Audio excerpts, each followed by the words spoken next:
Hello বন্ধুরা, আমি আরেকটা নতুন ব্লগ নিয়ে এসে পড়েছি আপনাদের কাছে। আসলে আমি প্রথমে একটা ভিডিও বানিয়েছিলাম, এটা হলো বুধগয়া। এখন আমি এসে পড়েছি বিষ্ণুপ্রদ গয়া। তো আমি দুটো গয়াতে যাব, মানে একটা গয়াতে অলরেডি গেছি, আরেকটা গয়া যেটা বিষ্ণুপ্রদ, যেমন আমরা হিন্দু ধর্মে যেটা বিষ্ণুপ্রদ যারা পিণ্ড দান করতে আসে ওই গয়াতে যাব। তো আমি দুটো গয়ার মধ্যে ডিফারেন্স কি বা কি আসল বিষয় এটা আপনাদের সুবিধার্থে বলবো। তো এখানে আমি আগের ভিডিওতে আগেরটা দেখিয়েছি। এখন আমি যেই বিষ্ণুপদ গয়া ওইটাতে যাচ্ছি। দেখুন এটা মেইন গেট। ওখান দিয়ে মানে আপটা দিয়ে উঠতে হবে উপরে। তা আমি উঠে গেলাম। ওইখানে সামনে অনেকগুলি অটো পাওয়া যাবে, হোটেল পাওয়া যাবে। আমি আগের ভিডিওতেও বলেছি যে আপনারা কোনো টোটো বা অটোর ফাঁদে পড়বেন না। তাহলে আপনাদের হোটেলে এক্সট্রা চার্জ দিয়ে থাকতে হবে। আপনারা যতটুক পারবেন স্টেশনে নেমে একটা অটো ধরে চলে আসবেন। এরপরে আপনারা নিজে থেকে একটা হোটেল বেছে নেবেন, ওখানে থাকবেন। বেশি না, ৳৫০০ র মধ্যেই আপনারা ভালো হোটেল পেয়ে যাবেন। খাওয়ার হোটেলও আছে ভালো, ভালো। কিন্তু আপনারা কারোর মারফতে আসবেন না। তাহলে আপনাদের যে টাকা দিয়ে এসেছেন এর থেকে বেশি আপনাদের দালাল বা কোনো পান্ডা ওদেরকে দিয়ে আপনাদের টাকা শেষ করে। কারণ সবাই তো আর বড়লোক আসে না। অনেক গরিবও আসে, মধ্যবিত্তও আসে। তো আমি সবার জন্য এই ভিডিওটা বলছি। কারণ আমার যতটুকু এক্সপেরিয়েন্স হলো, আমার সাথে এই ঘটনা হতে আসছিল, কিন্তু আমার সাথে হতে পারলো না। কারণ যেহেতু আমার হাসব্যান্ড সব জানে এইসব ব্যাপারে, আর ও যেহেতু ফোর্স ডিপার্টমেন্টে আছে ওর সাথে এমন করতে পারেনি, কারণ এগুলি জানে। তো এটা হলো মানে হিন্দু ধর্মের যে বিষ্ণুপদ গয়া, এটা উপরের একটা জায়গা। এখানে মানে বিভিন্ন ধরনের শুধু হিন্দু ধর্মের মানে অনেক ধর্মেরই লোক এসেছে এখানে হিন্দু ধর্মের মধ্যে। তো এখানে যারা মানে রামনবমীর পূজা করে, এই জায়গাতে তারা রামনবমীর পূজা করছে দেখুন। অনেক এটা বিশেষ করে বিহারে রামনবমীটা বেশি করে পালন করে তারা। এখানে রামনবমীর পূজা করছে। অনেক লোক এখানে ভিড় আছে। এটা হলো মানে গয়া উঠতেই মানে উপরে একটা মন্দির আছে। মানে মন্দির না, এটা একটা মানে একটা ঘরের মতন, সেট ঘরের মতন। এখানে সবাই রামনবমীর পূজা করছে। যার মতন পুজো অর্চনা করছে। সবাই দেখছে। এখানে দোকানপাটও আছে। এখানেও পুজো করছে। হয়তো আপনারা আসলে দেখতে পারবেন। এটা হলো উপরের পার্টটা। তো এখানে নিচে যে ওইটা হলো মানে হিন্দু ধর্মের যে বিষ্ণুপদ গয়া, নিচের সাইডে হলো মন্দিরটা। মানে পিছনের যে মন্দিরটা এটা হলো উপরের জায়গা। এখানে রামনবমীর পূজা করছে সবাই। তো আমরা উল্টো এসে পড়েছিলাম এখানে দেখার জন্য, মনে করলাম যে এটাই মন্দির, কিন্তু আসলে এটা মন্দির না। এরপরে আমরা মেইন মন্দিরে এসে পড়লাম। এটা হলো মন্দিরে ঢোকার। দেখুন অনেক জিনিস আছে এখানে। কিন্তু এখানে মানে আপনারা ঢোকার সময় অনেক দোকানদার, যেমন আমরা মাতার বাড়িতে গেলে বলে দিদি জুতো রেখে যান, এমন প্যারা নিয়ে যান, এই সেই। আপনারা নিজে যতটুক পারেন নিজে সচেতন থাকবেন। কারণ এখানে অনেকজনে অনেক কথা বলবে। হয়তো আমরা যারা ত্রিপুরা থেকে আসি বা বিভিন্ন স্টেট থেকে বা আউট অফ কান্ট্রি যেখান থেকেই আসি সবাই সুবিধা হবে। আপনারা নিজে যতটুক পারবেন নিজের মতন খরচ করবেন। কেউর ফাঁদে পড়বেন না। অনেক দোকানদার অনেক কিছু বলবে বা অনেক লোক অনেক কিছু বলবে। তো এই গয়া তো আপনাকে মোবাইল নিতে দেবে না। ভিতরে নিতে দেবে না। কিন্তু এখানে পিছনের গেট আছে। পিছনের গেট দিয়ে অনেকে মোবাইল নিয়ে চলে যায়। মানে আমি দেখলাম, কিন্তু আমরা নিইনি। তো এটা হলো মেইন গেট। এখানে সিকিউরিটি আছে। কিন্তু বুধগয়াতে আমি গিয়েছি। কিন্তু বুধগয়ার একটা সিস্টেম কি, এখানেও মোবাইল আপনাকে রেখে যেতে হবে এখানে তারা সিকিউরিটির কাছে। কিন্তু বুধগয়াতে আপনার থেকে ৳১ নেয়নি। আপনার যে মোবাইলটা রেখেছেন বা আপনার যত পার্সোনাল কিছু আছে, মোবাইল, স্মার্ট ওয়াচ সবকিছুই এখানে রাখতে পারবেন। কোনো টাকা নেয়নি। কিন্তু এখানে বিষ্ণুপদ গয়াতে এসে দেখলাম ওখান থেকে আমাদের থেকে একটা চার্জ নেয় ৳৫, মানে ওইখান থেকে দিয়ে আপনার রাখতে হবে। তো এটা হলো ওই গয়া আর এই গয়ার মধ্যে ডিফারেন্স আমি যতটুকু দেখলাম। আর এদিকে হলো মানে এখানে মার্কেটটা, মানে এখানে সব ধরনের জিনিস আছে। এটা হলো যে পিছনের গেট আছে, ওই পিছনের গেটের রাস্তা এদিক দিয়ে নিচে দিয়ে যায়। এখানে সব ধরনের হকাররা দোকান নিয়ে বসেছে। দেখুন এখানে নিচে অনেক ধরেন মানে কাঁচ পিতলের জিনিস, শঙ্খ, অনেক কিছু বাচ্চাদের খেলা-টেলা অনেক ভ্যারাইটির জিনিস আসছে। আর এখানে প্রসাদ-টসাদ ফুল নিয়ে আপনারা যাবেন। কিন্তু দেখুন কিভাবে যাচ্ছে, যারা মানে পিণ্ড দান করেছে সবাই তারা ভিতরে ঢুকছে পার্কিং করে, সবকিছু চেক করে কিন্তু ঢোকার সময়। কিন্তু অনেক ডিফারেন্স আছে বুদ্ধগয়ার মধ্যে। এখানে গয়ার মধ্যে ওই দেখুন এটা হলো নিচের সিঁড়ি। যেহেতু আমার উপরের দিয়ে মোবাইল নিতে দেয়নি, আমি নিচের সিঁড়ি দিয়ে আসছি। যেখানে মানুষ মা-বাবার কাজ করে, পিণ্ডদান করে বা আত্মীয়-স্বজনের জন্য কোনো কাজ করে ওই পুকুর পাড়টা যেখানে। কিন্তু একটা কথা কি জানেন? যে আমরা বুদ্ধগয়াতে গেছি খুব পরিষ্কার। কিন্তু আমরা মানে হিন্দু ধর্মের মধ্যে আরে ঠাকুর মন্দির তো না, সবাই তো আসে এখানে পুজো করার জন্য। কিন্তু এতটা নোংরা করে রাখে। ঠিক আছে উপরের পাড়টা সুন্দর আছে। ব্যবস্থা ভালোই আছে। যেমন এই হলো মন্দিরের পিছনের পার্ট, এটা হলো মা সীতা সেতু, মানে এটা ব্রিজটা আছে, ব্রিজটার কাহিনী আপনারা বুঝতে পারবেন। দেখুন অনেক মানুষ কাজ করছে। এখানে আবার ড্রেসিং রুম টুম আছে, সবকিছু আছে। এই হলো ড্রেসিং রুম, যেটা মহিলারা ড্রেস চেঞ্জ করতে পারে। আর এদিকে হলো মন্দিরটা, পিছনের পার্টটা দেখা যাচ্ছে, সামনের পার্টটা যেহেতু মোবাইল নিয়ে যেতে দেয় না, এটা হলো ড্রেসিং রুম। অপোজিটেও আছে ভালো কিছু, কিন্তু একটা জিনিস খুব নোংরা করে রাখে তারা। দেখুন এখানে যে বাচ্চা টাচ্চারা মানে জানি না কি টয়লেট করছে কি না করছে, আমি এতটুকু দেখলাম না, কিন্তু অনেক নোংরা করে রেখেছে। কিন্তু বিষ্ণুপদ ওই যে বুদ্ধগয়াতে গেছি, এই জিনিসগুলো আমি দেখলাম না, খুব নিট অ্যান্ড ক্লিন। খুব, এটা হলো আমাদের কাছে, যে যতটুকু পরিষ্কার করবে সবকিছু নিজের কাছে। তুমি তোমার বাড়িতে তো ঠাকুর মন্দির থাকে না, ঠাকুর ঘর থাকে, পরিষ্কার করে রাখো না, তো এখানেও তো তোমরা রাখতে পারো। আমার মনে যেটা হলো তা বললাম আর কি। দেখেন ওই এদিকে পুরুষের চেঞ্জিং রুম, ওইদিকে মহিলার চেঞ্জিং রুম, এখানে ড্রেস চেঞ্জ করা যায়, এখানে আবার দোকানও আছে, অনেক মানুষ। তো এখানেও মানে যারা কাজ করে ওখানেও অনেক পান্ডা আছে। আপনারা বুঝে শুনে আপনাদের মা বাবার কাজই করেন, যে যে পূজা অর্চনা করেন সবাই কিন্তু দেখে শুনে করবেন। অনেকে অনেক রকম ভাবে আপনাদের কাছে টাকা চাবে, আপনারা কিন্তু দেবেন না। এখানে আবার কল জলের ব্যবস্থা আছে স্নান টান করার জন্য, কেউ নদীতে গিয়ে করে, কেউ ওইখানে করে, এটা যা যা পার্সোনাল ম্যাটার। আর এখানে যে মানে চক্রটা আছে, এটা গোল, ওইটার মধ্যে আপনি যে কাজ করবেন ওই কাজের যে আবর্জনাগুলো থাকবে জিনিসগুলো ওইখানে ফেলার জন্য, যাতে জলে না ফেলে। কিন্তু অনেকে কি করে আমি দেখেছি, এখানে না ফেলে ডাইরেক্ট জলে ফেলে দিচ্ছে। তো এইসব করবেন না আপনারা, কারণ এগুলি ভালো না। হ্যাঁ, এই জন্যই আমি ভিডিওটা, অনেকে অনেক কিছু মনে করতে পারেন যে আমি কাউকে অ্যাডভাইস করছি, কিছু না, এটা না।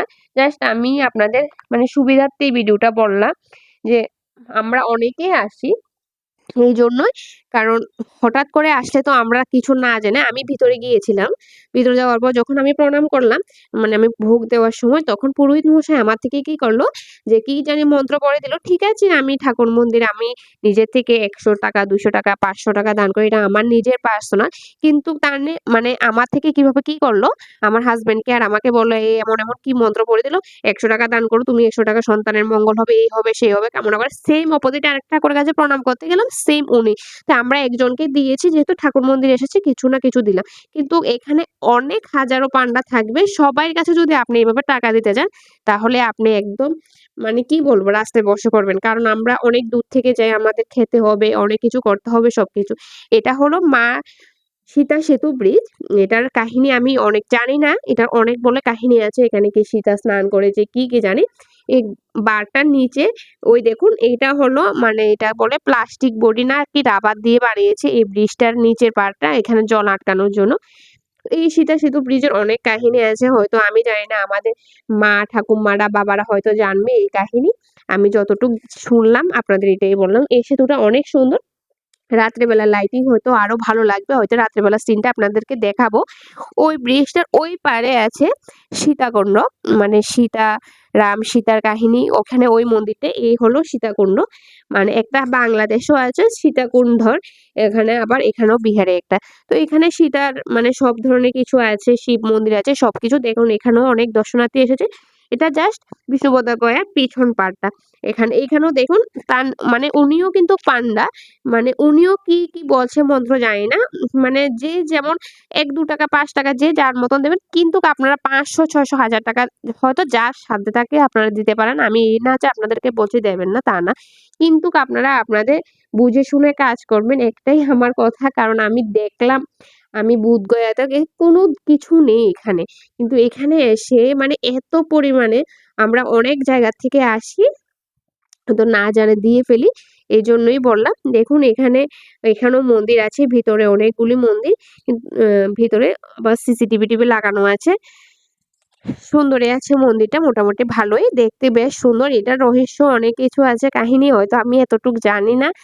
এখানে রাম সীতার কি কি কাহিনী, এগুলি সবগুলি, কারণ আমার এত অভিজ্ঞতাও নেই।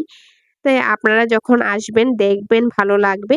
আর আমার ভিডিওটা স্কিপ না করে দেখতে থাকুন। আর সবাই আমার পেজটাকে ফলো করে দেবেন, লাইক কমেন্ট শেয়ার করবেন। আর আমার ইউটিউব চ্যানেল মস্তিটাকে সাবস্ক্রাইব করে দেবেন। তো এখন দেখুন, এখানে এই যে একটা গোল চক্র আছে, এখানে নাকি সীতা স্নান করে, এটারও অনেক কিছু রহস্য আছে ওরা বলল। তো এখানে মানুষে কয়েন দিয়ে দিয়ে ঠাকুরকে দান করছে। ওইখানে রাম সীতা লক্ষণ কি কি আছে সবকিছু কাহিনী আসলে বুঝতে পারবেন। এই দেখুন সবাই প্রণাম করছে ওই জল ছুঁয়ে, ওইখানে করলে নাকি মঙ্গল হয়, আমি যতটুকু শুনলাম। এখানেও আছে, দেখুন মানে এখানে হলো সব পুরনো মন্দির, পুরনো মূর্তি, অনেক বছরের পুরনো। হ্যাঁ, এখানেও এসে বললাম আমি প্রণাম করছি। দেখুন অনেক বছর আগের মূর্তি বলে অনেক মানে পুরনো স্মৃতিগুলি ধরে রেখেছে। এখানে শিব মন্দির, ওই পাদুকালো চরণ যেগুলি আছে এগুলি আগে মানে আমাদের ঠাকুরমার আমলে ছিল ওইগুলি, তারা ওইগুলি ইউজ করতো। সেম ঠাকুররাও এখানে ইউজ করতো। এগুলি এখানে রাখা আছে। দেখুন এখানে হলো রাম সীতার ঘর এটা। এটার মধ্যেই তারা থাকতো নাকি। মানে এটার ভিতরটা একটু ফাটা আছে কিন্তু মানে সুন্দর, বেশ সুন্দর, অনেক পুরনো বিল্ডিংটা, ঘরটা আরকি। এদিকেও মন্দির-টন্দির আছে, মূর্তি আছে বিভিন্ন ধরনের। এই দেখুন এটা হলো শিব, মানে শিব রাখা আছে, শিব মন্দির। দেখুন বিভিন্ন পাশ, এদিক দিয়ে আসলাম। এটা হলো একটা বলে কি জানি বালুর সেতু, জানি না কি। ওই পান্ডা বলছে ওইখানে এই সীতাতে এখানে বালুর সৃষ্টি হয়েছে, কি বললো সবাই ঘুরুন, ৩ বার ঘুরলে আপনাদের মনস্কামনা পূর্ণ হবে। যার মতন ১০০, ২০০, ৫০০ টাকা দেন। তো আমি যতটুক দেখলাম, আমিও ঘুরেছি ঠিক আছে। কেউ দেখলাম না যে ৫০০, ৬০০ বা ১০০০ টাকা দিতে। কারণ তারা মানে আপনি যখন যাবেন না ওইখান থেকে চলে আসবেন, তখন কি করে তারা, আপনি আসার সঙ্গে ওই ঠাকুর ওইখান থেকে পকেট মানে টাকাটা ডাইরেক্ট পকেটে ঢুকে নেয়। জানি না ওদের রুলস কি আছে বিষয়। আমি কারোর বিরুদ্ধেও কিছু বলছি না। জাস্ট আমি আমার ওপিনিয়নটা শেয়ার করছি। হয়তো আপনাদের ভালো হবে এজন্যই, অন্য কিছু না। দেখুন সবাই ১-২ টাকা যাই পাচ্ছে যার সুবিধা মতন, সবার যতটুক সাধ্য, আমিও দিলাম আমার সাধ্য মতন যতটুক। তো আপনারাও দেবেন, আপনাদের আসবেন হয়তো কেউ এসেছেন বা হয়তো জানবেন। আমি যতটুক জানলাম, দেখলাম, হয়তো আপনাদেরকে শেয়ার করলাম এই জিনিসটা। আর অনেকে মানে যখন ফার্স্ট টাইম আসে অনেক ঘাবড়ে যায় যে কিভাবে কি করবে। কিছুই না, আসলে এখানে আসলে এমন কিছু না। আপনি যখন মানে ট্রেনে আসবেন, গয়া স্টেশনে নামবেন, এখান থেকে একটা গাড়ি নিয়ে চলে আসবেন। আর এর থেকে বেশি কিছু না। এরপরে কেউ জিজ্ঞেস করবেন যারা লোকাল আছে যে এটা কোনখানে বা কি আসে, তখন তারা দেখিয়ে দেবে, আপনারা নিজেই আসতে পারবেন। কেউর হেল্প নিয়ে আসবেন না। অত্যন্ত আপনাদের উপকার হবে। কারণ কারোর হেল্প নিয়ে যদি আসেন এখানে, কিন্তু আপনাদের মানে অনেক লস হবে, এটাই আমি বলব। দেখুন এখানে সীতার সব কাহিনী আছে, কি করে কি হলো, কিভাবে নদী পার হলো, অনেক কিছুই আছে মুহূর্তটা। হয়তো আমি জানি না যতটুক মানে আমি দেখে বুঝলাম ওইগুলির কাহিনী অনেক বড়। ওই সময় আমার জন্মও হয়নি। আমি দেখছি দেখুন কি হচ্ছে এখানে। খুব সুন্দর সিনারিগুলো, মানে সিনারির মাধ্যমে সবগুলি ধরলো আরকি। তারা ওইখানে আসলে কি আছে সবগুলি তো আর মুক্তি নেই এখানে। তো পুরা মানে রাম, সীতা, লক্ষ্মণের কাহিনীগুলি পুরা দেখিয়ে দিল। আমার মোটামুটি সীতাকুণ্ড আর ভিতরে তো যে বিষ্ণুপদ গয়া ওইটা আমি ঘুরতে পারিনি। কারণ ঘুরেছি মানে দেখাতে পারলাম না। দেখুন আমার বরের একটা ফটো নিয়ে এনেছি। সন্ধ্যা হয়ে গেছে অলমোস্ট। এখন আমরা চলে যাব মানে ওখান থেকে।